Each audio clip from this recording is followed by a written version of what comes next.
আল্লাহ রহমতে উপরতলার ভাবি পুয়াতি হইছে। এইরকম করে একটু আচার বানায় উনারে খাতি দিয়ে আসিলাম। তা আচারটা আবার ভাত দিয়ে মাখায় খায় নাকি এত মজা পাইছে যে পরের দিন আবার নিজেই বানাতে গেছে। আসসালামু আলাইকুম। আমারে রিং দিয়ে কচ্ছে কি, ভাবি লাল শাক সিদ্ধ করে বসে রইছি, তা আপনার গতকালকে রেসিপিটা তো পাচ্ছি না।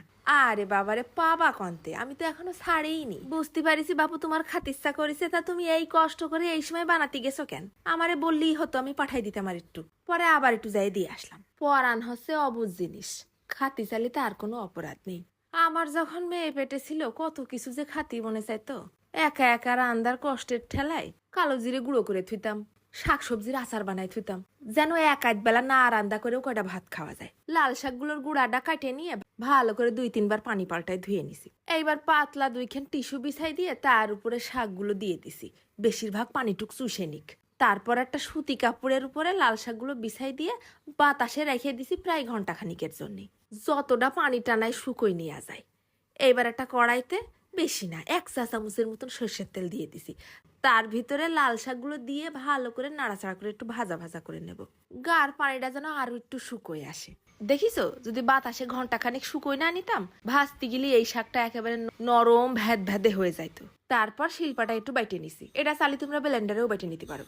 তারপর আবার 10 মিনিটের জন্য খাবলা খানিক তেঁতুল নিয়ে পানিতে চুবই রাখিলাম। যেই না নরম হয়ে গেছে অমনি একেবারে চটকায় চুটকয় ভিতরতে আটিগুলো সব বের করে ফেলে দিছি। আমি শুধু তেঁতুলের কাঠটা নিচ্ছি, তোমরা চাইলে কিন্তু হাউন আঙ্কেলের বিচিগুলোও নিতে পারো। এবার খালি কড়াইতে দিয়ে দিলাম 1 চা চামচ সর্ষে আর 1 চা চামচ পাঁচফোড়ন, দুটোরে খুব সুন্দর করে টাইলে নেব। টালার পর আবার আমার মেশিনটার উপরে নিয়ে নিছি।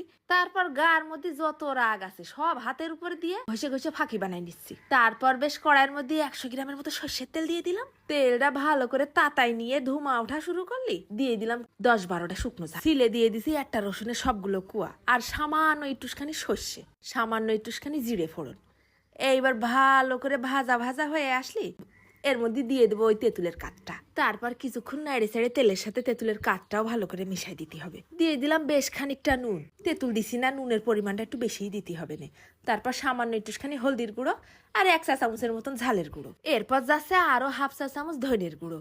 সব একসাথে মশলাগুলো ভালো করে ভাজা ভাজা করে নেব।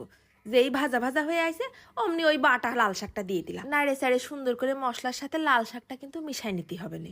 অনেকে অনেক রকম করে কমেন্ট করতে আসবে না, তো তাগের করছি কি বাবু, আজে বাজে মন্তব্য করার আগে একটু বানাই খেয়ে দেখে নে। যে গুঁড়োটা বাইটে রাখলাম তার থেকে আবার 1 চা চামচ গুঁড়োর ভিতরে দিয়ে দিলাম। নুন ঝাল টকের ব্যালেন্সটা ঠিক করার জন্য সামান্য একটুখানি চিনি ছিটই দিছি। তারপর দিয়ে দিলাম 2 চা চামচের মতন ভিনেগার। তারপর আরো 2-3 মিনিট নাড়ে চাড়ে ভিনেগারটা শুকোয় নিয়ে তেল উঠা উঠা ভাব হয়ে আসলে শেষমেশ ওই পাঁচফোড়নের বাকি মশলাটুক দিয়ে নামাই ফেললেই হয়ে যাবে নে লাল শাকের আচার।